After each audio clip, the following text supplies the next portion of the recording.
Salam sejahtera bagi kita semua, saudara-saudara yang kekasih dalam Yesus Kristus. Marilah kita memasuki renungan akan firman Tuhan. Mari kita berdoa. Bapa di surga, kami berterima kasih ya Tuhan, karena firman-Mu selalu memberikan inspirasi bagi kami untuk mendengarkan rencana Tuhan dalam hidup kami. Biarlah roh Tuhan bekerja untuk memberikan pemahaman, hikmat bagi kami akan firman-Mu. Dalam nama Yesus Kristus kami berdoa. Amin. Firman Tuhan untuk hari ini Jumat 9 Mei 2025 tertulis dalam kitab Wahyu 22 ayat 17. Roh dan pengantin perempuan itu berkata, "Marilah, dan barang siapa yang mendengarnya, hendaklah ia berkata, marilah, dan barang siapa yang haus, hendaklah ia datang, dan barang siapa yang mau, hendaklah ia mengambil air kehidupan dengan cuma-cuma."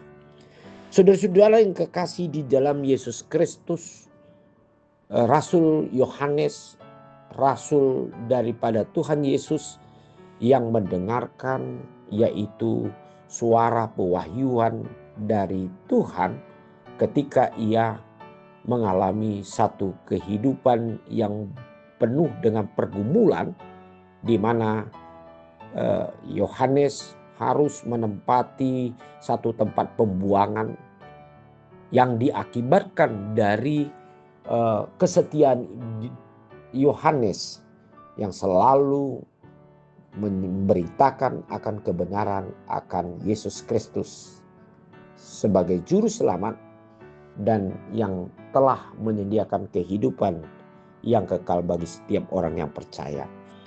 Nah, dalam hal inilah dalam suara Tuhan mengatakan di tengah-tengah pergumulan Rasul Yohanes ini dengan suara roh dan pengantin perempuan itu.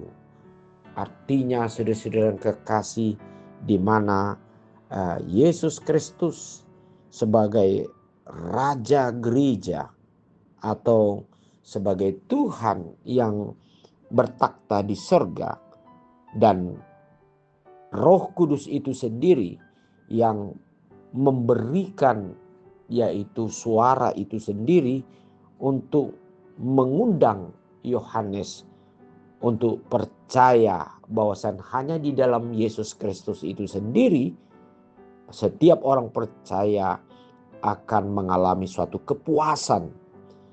Itu sebabnya suara itu mengatakan, marilah, dan barang siapa yang haus hendaklah ia datang, dan barang siapa yang mau hendaklah ia mengambil air kehidupan dengan cuma-cuma. Air kehidupan atau keselamatan, kehidupan yang akan diterima setiap orang yang percaya dan setia di dalam Tuhan adalah sesuatu yang cuma-cuma diberikan Tuhan kepada setiap orang yang percaya di dalam Yesus Kristus. Untuk itu saudara-saudara yang kekasih, hidup kita sebagai orang yang percaya, yang selalu setia mengikut Yesus, pasti kita akan memiliki satu kepuasan dan kita terlepas dari kehausan di tengah-tengah kehidupan kita.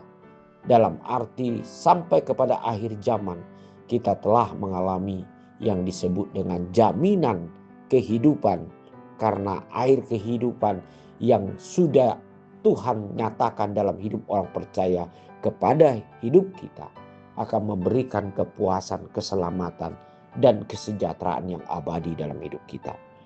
Mari saudara-saudara kekasih, kita selalu mengisi hidup kita dengan air kehidupan itu melalui iman kita akan firman-Mu di dalam Yesus Kristus, yaitu juru selamat kita yang memberikan kepada kita jalan keselamatan, kepuasan, dan memperoleh apa yang terbaik yang daripada Tuhan. Air kehidupan itu selalu mengalir di dalam hidup kita sepanjang masa sampai akhir dunia, akhir zaman. Karena kita tahu bahwasan air kehidupan itu adalah yang mengalir dari Allah kita di dalam Yesus Kristus sebagai juru selamat kita. Marilah kita selalu membukakan yaitu tempat-tempat air aliran ini melalui kuasa Roh Kudus yang bekerja dalam hidup kita. Amin. Mari kita berdoa. Bapa di sorga, kami bersyukur air kehidupan itu telah Kau alirkan di dalam hidup kami ketika kami percaya akan anugerah di dalam Yesus Kristus yang telah memenangkan, menyelamatkan, menebus kami. Sehingga kami percaya Tuhan, hidup kami akan terjamin sampai kepada akhirnya kami selalu memperoleh kehidupan dari Engkau. Terima kasih Bapa di surga, hanya dalam nama Yesus Kristus kami berdoa. Amin.